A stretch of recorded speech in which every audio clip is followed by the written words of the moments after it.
Qué bendición, hermano. Bueno, cuando las cosas se ponen difíciles, ese es el tema de esta noche. Y hay ocasiones, hermanos, en que pareciera que en lugar de mejorar, las cosas se van agravando más y más. Y oramos y le pedimos al Señor su ayuda, pero resulta que pasa un día y la situación se pone más difícil, la economía se hace más crítica, la enfermedad se recrudece, tenemos más problemas y no encontramos la salida y constantemente, bueno, no constantemente, sino el hecho es que pareciera que la situación va cada vez peor. ¿Sí? En lugar de que las cosas vayan bien, se van empeorando. Y le pedimos al Señor que nos ayude, pero pareciera que no hay respuesta de parte de nuestro Dios. En la Biblia encontramos, hermanos, ejemplos, y hay muchos ejemplos en donde las situaciones se ponen de verdad de una manera muy cruda, muy crítica, ¿sí? Y llega el momento en que entra el pánico, entra la angustia, entra el temor, precisamente porque no se encuentra pues, la salida, la ayuda que se requiere para esa situación, ¿sí? Entonces vamos a ver 4 ejemplos en la Biblia, 4 ejemplos en donde las situaciones parecieran que en lugar de mejorar iban cada vez peor. Y pues la gente y los que experimentaron situaciones de esa crisis, pues no encontraban la ayuda y pareciera que Dios no estaba escuchando. El primer ejemplo que vamos a ver son 2 ejemplos del Antiguo Testamento y 2 ejemplos del Nuevo. Primeramente vamos al capítulo 14 del libro de Éxodo, por favor les invito. Capítulo 14 del libro de Éxodo. Y el tema cuando las cosas se nos ponen difíciles.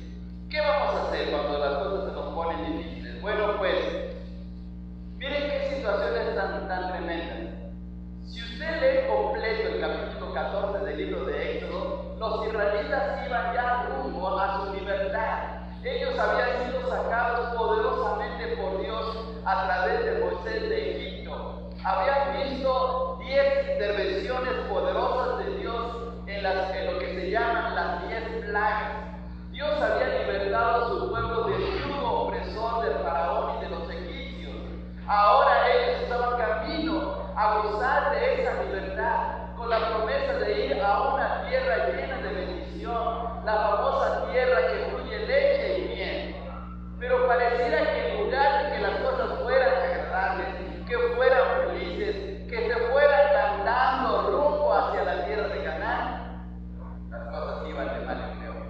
Porque en ese momento, en el capítulo 14 del libro de Éxodo, nos encontramos que los israelitas, que más o menos nos imaginamos, y algunos historiadores hacen mención de esta situación, eran cerca de 2 millones de israelitas. Imagínense, guiar a 2 millones de israelitas, 2 millones de personas entre hombres, mujeres y niños, jóvenes, señoritas, yendo por el camino, yendo por el desierto, y ellos llegan a un punto muy crítico. Se tienen que enfrentar hacia el Mar Rojo, tienen que ir hacia el Mar Rojo. Pero ¿cómo pasar el Mar Rojo? ¿Usted ha tenido la oportunidad de ir al puerto de Veracruz, hermanos? ¿Ha tenido la oportunidad de ir al puerto de Veracruz? Bueno, hay un sitio histórico en el puerto de Veracruz que es un lugar que le llaman San Juan de Uluga, que era una prisión en el tiempo de Don Benito Juárez. Incluso Don Benito Juárez estuvo ahí en prisión, y se cuenta la historia de que un ladrón muy famoso estuvo ahí. ¿Alguien recuerda qué ladrón famoso estuvo en San Juan de Uluga? Chucho el Roto, exactamente. Bueno, pero está en el mar, es un islote. San Juan de Uluga está en un islote, alrededor está el mar. Imagínense, se dice que Chucho el Roto se fugó de la cárcel. ¿Cómo salir de ahí? Pues ahí estaba el mar. Bueno, pues ahora imagínense, la distancia de San Juan de Uluga al puerto de Veracruz es muy poca. Ahora piense usted en cómo cruzar el Mar Rojo. ¿Cómo cruzar con 2 millones de personas el Mar Rojo? Ese era un obstáculo tremendo. El capítulo 14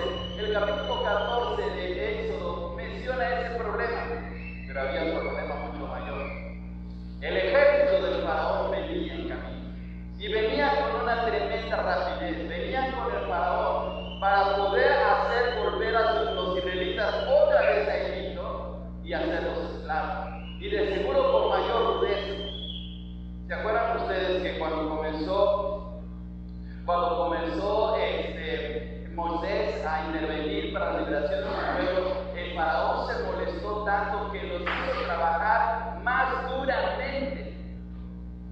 Pues ahora imagínense si regresaban como esclavos, ¿cómo los iba a tratar? Pero vamos a ver la situación, por favor. Éxodo capítulo 14, versículo 8 en adelante. 8 en adelante. Y endureció Jehová el corazón de Faraón. Fíjense bien, endureció Jehová el corazón de Faraón, rey de Egipto, y él siguió a los hijos de Israel, pero los hijos de Israel habían salido con mano poderosa. Siguiéndolos pues los egipcios con toda la caballería y carros de Faraón, su gente de a caballo y todo el ejército, los alcanzaron acampados junto al mar, al lado de Pi-Hahirot, delante de Baal-Zephón. Fíjense, por una parte estaba el ejército y por otro lado estaba el mar. Vean el texto, por favor, tomen en cuenta el texto. Dice en el versículo 10: he aquí que los egipcios venían tras ellos, por lo que los hijos de Israel, me equivoqué, versículo 9, me equivoqué, yo leí el 10. Dice: siguiéndolos pues los egipcios con toda la caballería y carros de Faraón, su gente de a caballo y todo su ejército, los alcanzaron acampados, ¿dónde? Junto al mar. Entonces, los alcanzaron. Ahí se podía ver el tremendo ejército de Egipto. Ahora, para ese momento, hermano, piensen esto, para ese momento Egipto era una potencia mundial. Egipto no era cualquier pueblo, Egipto no era cualquier nación, era una nación poderosa, era una nación, vamos a ponerlo así, en el sentido moderno, háganle cuenta como los Estados Unidos, un país poderoso, un ejército poderoso, un rey de verdad que llevaba a la conquista a su pueblo. ¿Cómo vencer a los egipcios? ¿Cómo poder salir victoriosos contra los egipcios? Los israelitas eran esclavos, ellos no sabían utilizar las armas, ellos sí sabían de las estrategias de guerra, ellos sí sabían cómo defenderse, además llevaban a sus familias. Las cosas se estaban poniendo difíciles. Dios los había sacado de Egipto, sí, pero ahora ¿qué hacer? Ahí estaba el mar enfrente y atrás estaban los egipcios, estaban acorralados. No nos hemos sentido a veces así, no nos hemos sentido a veces acorralados por una presión económica, acorralados porque de momento aparece un familiar enfermo, acorralados porque tenemos problemas en el trabajo, acorralados porque ya nos asaltaron en el metro, acorralados porque las situaciones se nos ponen difíciles en la iglesia, y por todos lados nos está rodeando una situación que no sabemos qué hacer. Así estaban los israelitas, fíjense. Por eso ahora vamos a ver el versículo 10. La reacción de ellos, dice en el versículo 10: y cuando Faraón se hubo acercado, los hijos de Israel alzaron sus ojos, y aquí que los egipcios venían tras ellos, por lo que los hijos de Israel, ¿qué ocurrió? Temieron en gran manera y clamaron. Temieron en gran manera. ¿Qué nos sucede normalmente cuando nos sentimos acorralados? Pues nos pasa así, hermanos. Nos sentimos atemorizados, nos llenamos de angustia, no sabemos qué hacer, pensamos: ¿y ahora qué va a suceder? ¿Cómo voy a salir de esta situación? Se dice, hermanos, que cuando el gato atrapa a un ratón, el ratoncito anda buscando una salida, anda buscando un escape, anda corriendo por diferentes lados, buscando un ángulo de escape en una casa, en un cuarto, y cuando ya llega el momento en que no puede salir porque el gato lo tiene acorralado, le da un infarto. Cuando el gato empieza a devorar al ratón, el ratón ya está muerto porque le dio un infarto. Y a veces casi estamos a punto de que nos dé un infarto. ¿Sí o no? A veces sentimos que es tanta la presión, son tantas las situaciones que nos vienen a nuestra vida, que decimos: no, yo creo que aquí me va a dar un infarto. Y así estaban los israelitas. Miren qué situación tan tremenda. Primer ejemplo, cuando las cosas se ponen difíciles. Pareciera que todo iba bien, pareciera que habían salido gozosos y felices. Si usted lee los capítulos anteriores, el 12 y el 13 de Éxodo, salieron de Egipto aquella noche de la Pascua. Las vecinas y los vecinos les regalaron vestidos y alhajas. Lean ustedes ese pasaje. Llevaban alimento, llevaban sus masas para poder tener alimento en el camino. Estaban siendo guiados por Moisés, todos felices rumbo a la tierra prometida, pero las cosas cambian. Por eso hemos cantado nada sé sobre esto, porque no sabemos qué va a suceder mañana. Ahorita estamos aquí reunidos, tranquilos, escuchando la palabra, gozándonos de este momento, pero ¿qué nos va a venir mañana? ¿Qué nos va a venir en la semana? No lo sabemos. Y los israelitas estaban así. Pareciera que aquella situación feliz, gozosa, victoriosa de salir de Egipto, ahora se había convertido en una experiencia amarga. En lugar de poder seguirse gozando en la grandeza de su Dios que los había libertado con 10 plagas, ahora estaban acorralados. Ahora veamos el siguiente ejemplo, por favor, Números capítulo 13. Es muy conocido este pasaje, hermanos. Números capítulo 13. Números capítulo 13. En este capítulo encontramos que ya están en el desierto. Ahora están ahí experimentando de la presencia de Dios. Dios los está alimentando, los está guiando, los está fortaleciendo, los está animando, los está llevando por el desierto. Pero resulta que Moisés, mandado por Dios, toma a 2 espías, uno de cada tribu, para ir a reconocer la tierra prometida.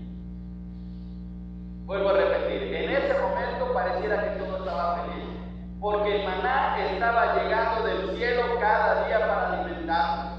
Tenían agua suficiente, tenían comida, tenían todo lo necesario. Había una nube que les cubría durante el día, que era la presencia de Dios para que no se asolearan, para que no se murieran de insolación. Por la noche ellos no pagaban a la Comisión de Electricidad ningún recibo, porque Dios iluminaba en las noches para que todos estuvieran tranquilos. Dios los estaba protegiendo. Pero Dios los envía a reconocer la tierra prometida, y resulta que van los 2 espías para poder reconocerla. Se tardan 40 días en el reconocimiento, y cuando llegan para dar su informe, las cosas cambiaron radicalmente. Ahora veamos lo que sucedió, por favor. Vamos al capítulo 13 y vamos a leer, por favor, los versículos del 25 en adelante. Capítulo 13 de Números 25 en adelante. Y volvieron de reconocer la tierra al fin de, ¿cuántos días? 40 días. Fíjense, el reconocimiento de la tierra prometida fue de 40 días. Versículo 26. Y anduvieron y vinieron a Moisés y a Aarón y toda la congregación de los hijos de Israel en el desierto de Parán y Cádiz, y dieron la información, dieron su reporte, dieron información a ellos y a toda la congregación, y les mostraron el fruto de la tierra. Y les contaron diciendo: nosotros llegamos a la tierra a la cual nos enviaste, la que ciertamente, fíjense bien lo que está diciendo, ciertamente fluye leche y miel, y ese es el fruto de ella. Mas el pueblo que habita aquella tierra es fuerte, y las ciudades muy grandes y fortificadas. Y también vimos allí a los hijos de Anak. ¿Quiénes eran los hijos de Anak? Pues veamos el versículo que sigue, el versículo 29, exactamente. Amalek habita en el Negev, y el Eteo, el Jebuseo y el Amorreo habitan en el monte, y el Cananeo habita junto al mar y a las riberas del Jordán. Entonces Caleb hizo callar al pueblo delante de Moisés y dijo: subamos luego y tomemos posesión de ella, porque más podemos nosotros que ellos. Mas los varones que subieron con él dijeron: no podemos subir contra aquel pueblo, porque es más fuerte que nosotros. Y hablaron mal entre los hijos de Israel de la tierra que habían reconocido, diciendo: la tierra por donde pasamos para reconocerla es tierra que traga a sus moradores. Y todo el pueblo que vimos en medio de ellos son hombres de grande estatura. También vimos allí gigantes, hijos de Anak. Vimos gigantes.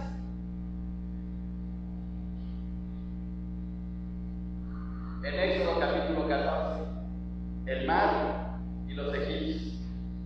ahora aquí ven gigantes. ¿Cómo vencer a los gigantes? ¿Cómo poder ir y tomar posesión de las ciudades de aquellos gigantes?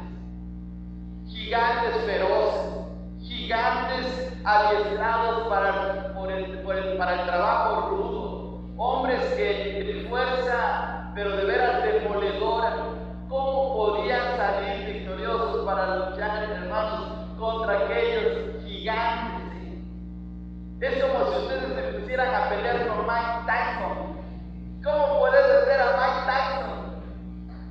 Son negrotes, ¿sí? ¿No han visto las peleas, hermanos?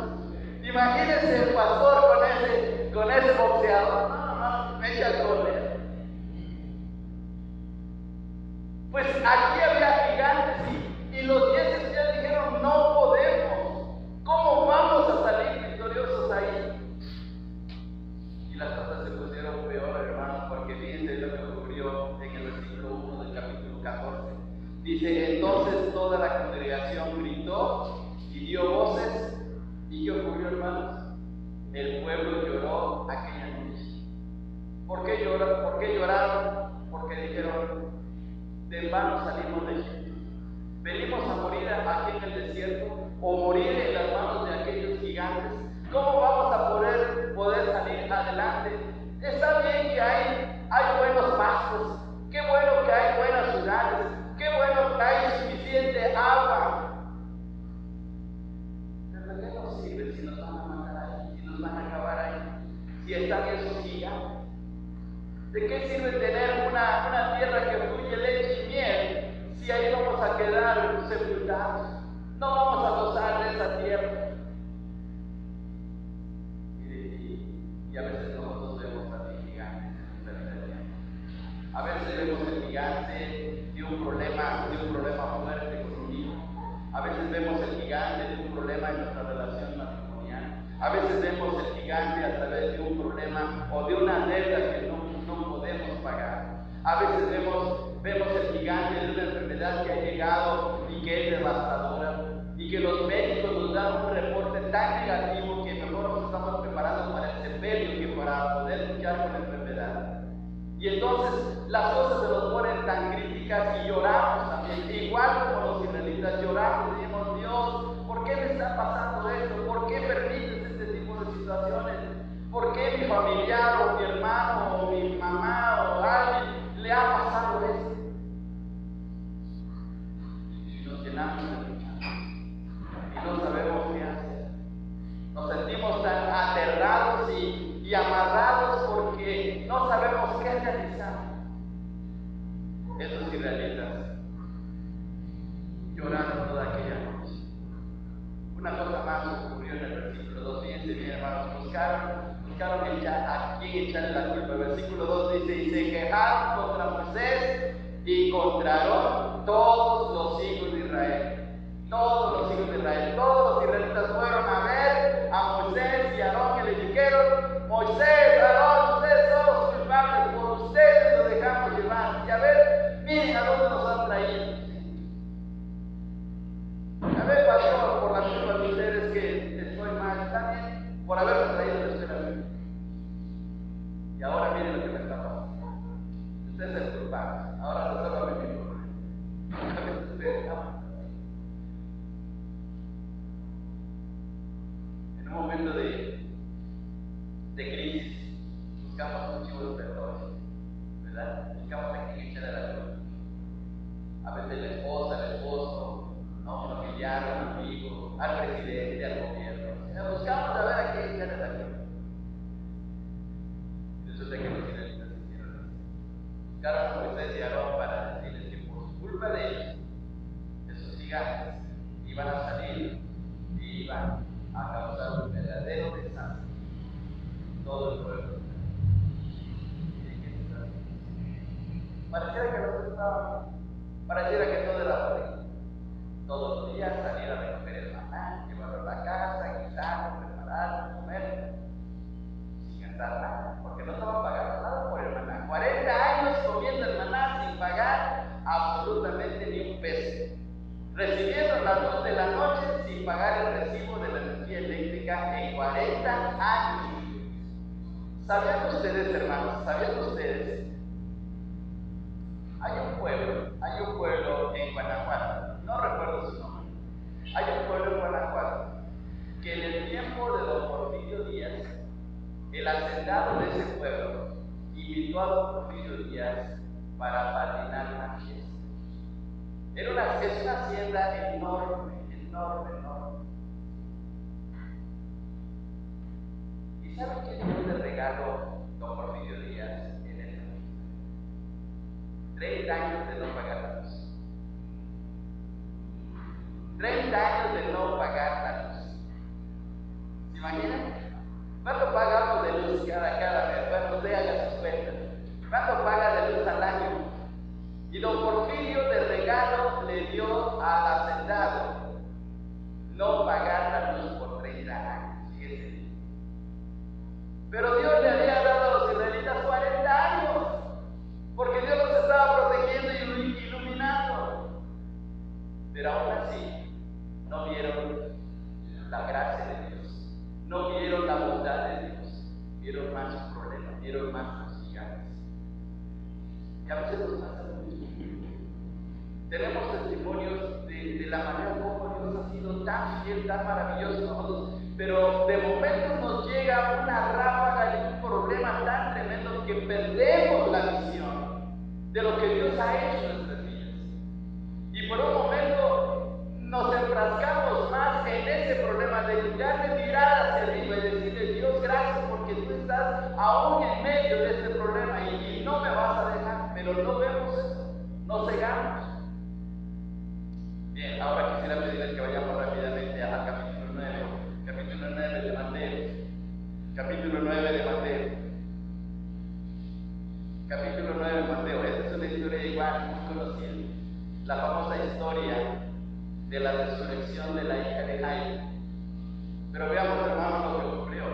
Lo que ocurrió antes de que el Señor hiciera ese gran milagro. El problema que se presentó. Dice en el versículo 18 del capítulo 9 del Evangelio de Mateo, Mateo 9, 18.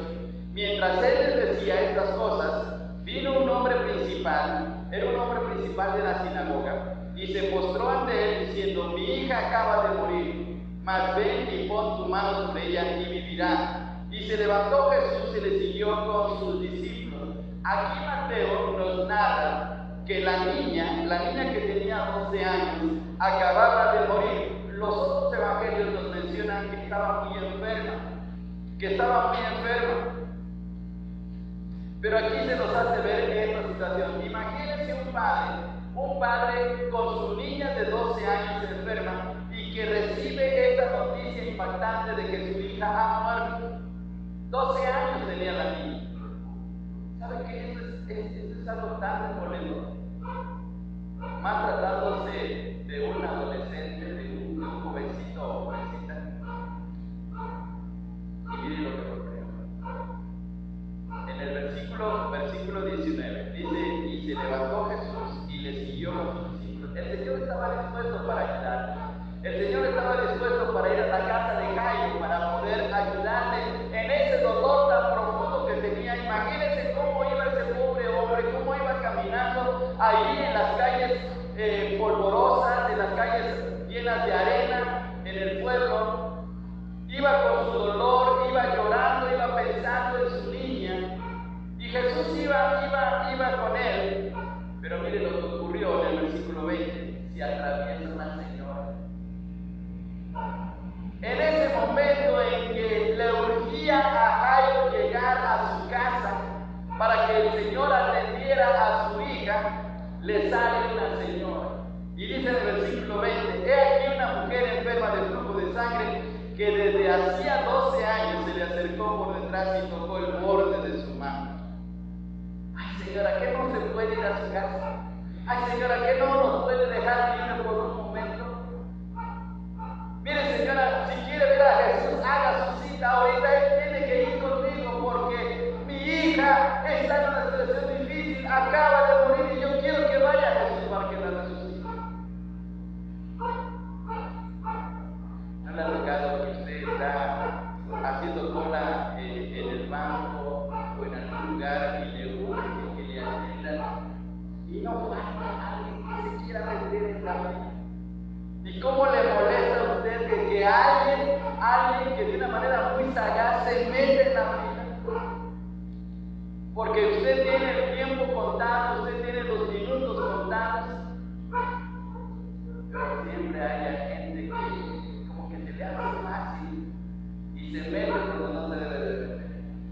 Pues esta señora le pasó lo mismo. Mire, ocurrió que obstruyó por un momento pues el camino de Jairo. Si usted fuera Jairo, ¿qué le hubiera dicho a esta señora? Señora, ya anda a su lado, váyase a su casa, o espere a Jesús, o mire, espérelo en la puerta de mi casa. Ahorita él va a salir y la va a atender, pero déjeme primero llegar a mi casa. ¿Cómo estaría Jairo? Lleno de angustia, decir. Las cosas estaban muy difíciles. ¿Cómo poder resolver la situación? El último ejemplo, y esto tiene que ver con la misma vida del Señor Jesús. En un momento en que Él necesitaba del mayor apoyo, de un favor especial de sus discípulos.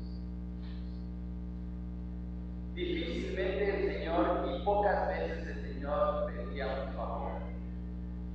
Casi más Él era el que hacía los favores hacia la gente.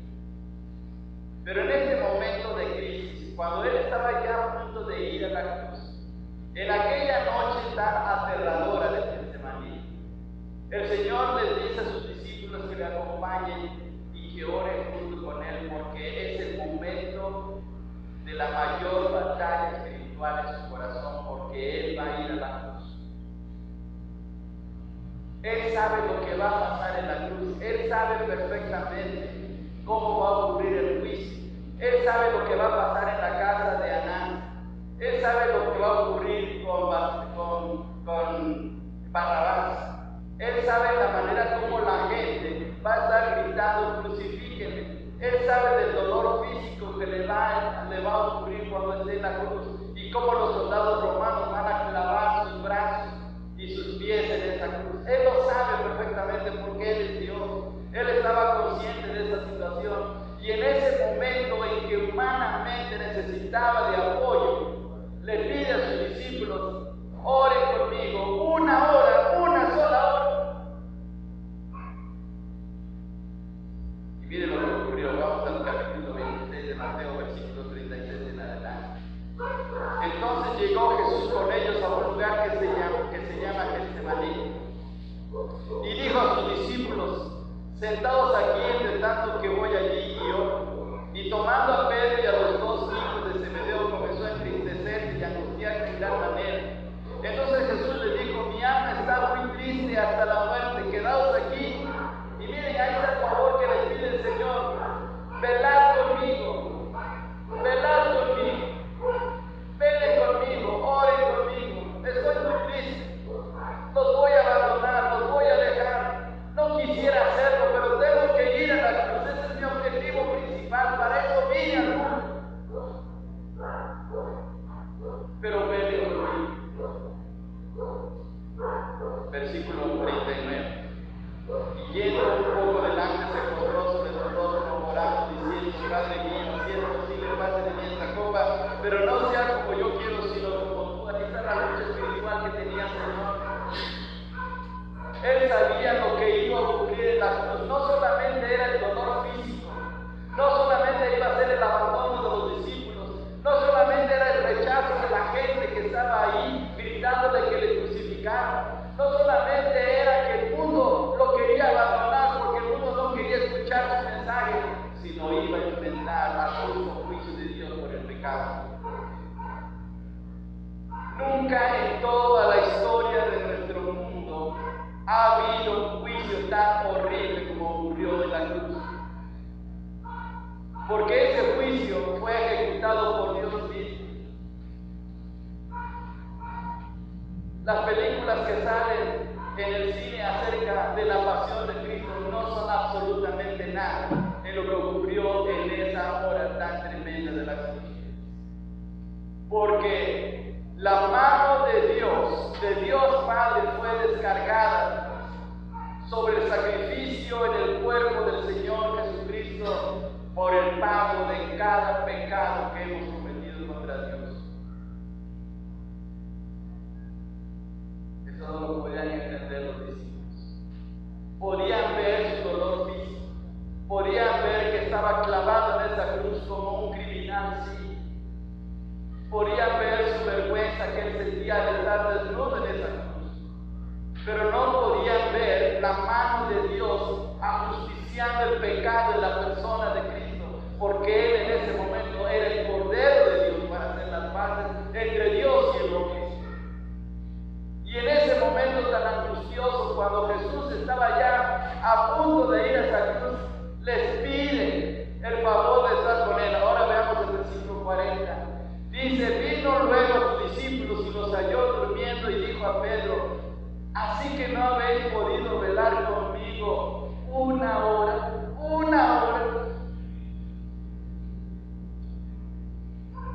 Miren, hermanos, ¿cuánto pasamos en la televisión? 3, 4 horas.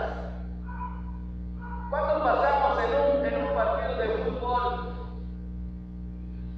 Un partido de fútbol mínimo tiene 90 minutos, ¿no? Porque son 45 y 45 más los 10 del receso y luego los comentarios.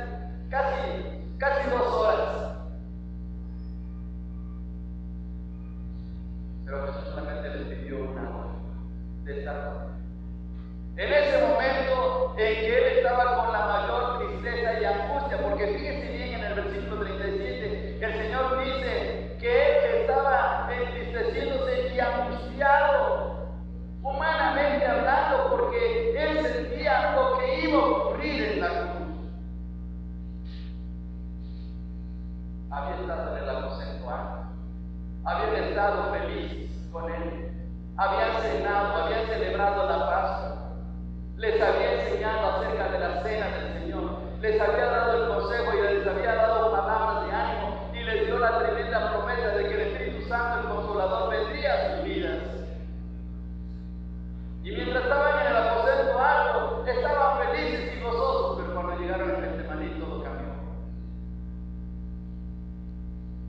En unos cuantos minutos, toda esa felicidad y ese gozo del aposento alto se convirtió en una tristeza ya. Y Jesús necesitaba, como ser humano, como hombre que fue igual que nosotros, necesitaba del apoyo y no se lo dieron. Se durmieron. Mire qué triste que nos durmamos en momentos de crisis espiritual en la obra de Dios. Que no podamos orar una hora. Qué triste, hermano. Pero así se sintió el Señor Jesús. Y vemos, hermanos, en estos 4 ejemplos que las cosas en lugar de mejorar iban empeorando. Los israelitas entre el mar Rojo y los egipcios. Y cuando estaban en el desierto contra los gigantes. Y Jairo pensando en su hija que había muerto y esa señora que se les atraviesa. Y ahora aquí el Señor Jesús pidiendo por favor y no se protege. Y no se lo da. No nos pasa lo mismo. Acorralados, viendo gigantes, siendo estorbados por alguien que se atraviesa en nuestro camino, no teniendo apoyo. A veces nos pasa. Pareciera que mejor sería suicidar y se acabó. ¿Para qué seguir con esa? Pero miren, aquí está lo grande. En medio de todas estas situaciones tan críticas, Dios abrió siempre un camino. Dios abrió una puerta. Dios les mostró que en medio de esa situación tan negra, tan oscura, tan triste, tan difícil, tan devastadora, tan impactante, Dios estaba presente ahí. Dios estaba en medio de ellos para ayudarles, para sostenerles. Y cuando los egipcios estaban a punto de tomar otra vez como reos aquellos israelitas esclavos y llevarlos de vuelta a Egipto, Dios intervino, abrió el mar Rojo y salieron victoriosos y cantaron un himno de gloria allí en el capítulo 15 de Éxodo. Y cuando los gigantes les habían atemorizado, Dios les dio un juicio de 40 años donde murieron los incrédulos, pero entró la nueva generación a la tierra prometida para poder vencer y triunfar con Josué, su Salvador, porque Josué significa Salvador, y triunfaron en la tierra prometida. Y esos gigantes gigantes fueron sacados y los israelitas tomaron posesión de sus ciudades. Y cuando Jairo estaba lleno de tristeza y dolor y lágrimas en sus ojos, pensando en su pobre hija que había fallecido, Jesús llegó a su casa y la levantó. Y le dijo unas palabras muy tremendas que aparecen en arameo en el Evangelio de Marcos, que le dijo: Talita cumi, niña, levántate, niña, levántate. Y lo mismo nos dice el Señor: levántate, levántate porque yo estoy aquí. No importa qué tan grande sea tu problema, qué tan grande y tan fuerte sea la situación que estás viviendo, qué tan difícil e imposible que sea para ti lo que estás viviendo, aquí estoy yo, dice el Señor. Y cuando Jesús estaba angustiado y lleno de tristeza, pensando en esa cruz, el Evangelio de Lucas dice que llegó un ángel para consolarlo y animarlo, porque iba a cumplir la tarea más tremenda de toda la historia de la humanidad, la obra de Dios. El ángel llegó para consolarlo y el ángel de Jehová está con nosotros. Así es que qué bendición. No miremos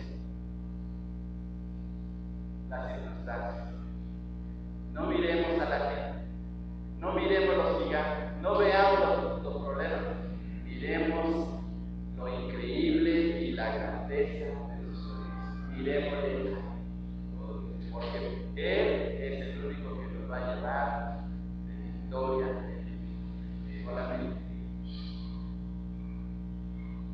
El Señor fue a la cruz, a los 3 días, la tumba, salió triunfante, resucitó, y como han cantado los jóvenes, aleluya, qué bendición por eso estamos aquí. Confiemos en Dios. Puede ser que esta semana sea desesperante, difícil, crítica, pero el que venció la muerte estará con nosotros para decirnos: yo estoy aquí,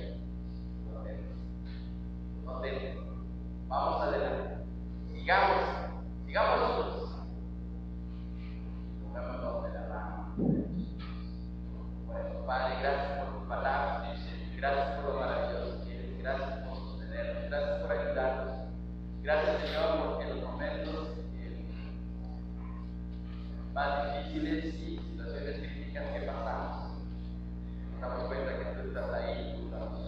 Gracias por ser nuestro Dios, gracias por amarnos, gracias por todo lo que estás haciendo en nuestro favor. Te amamos y te adoramos en el nombre de Jesús. Amén. Dios los bendiga.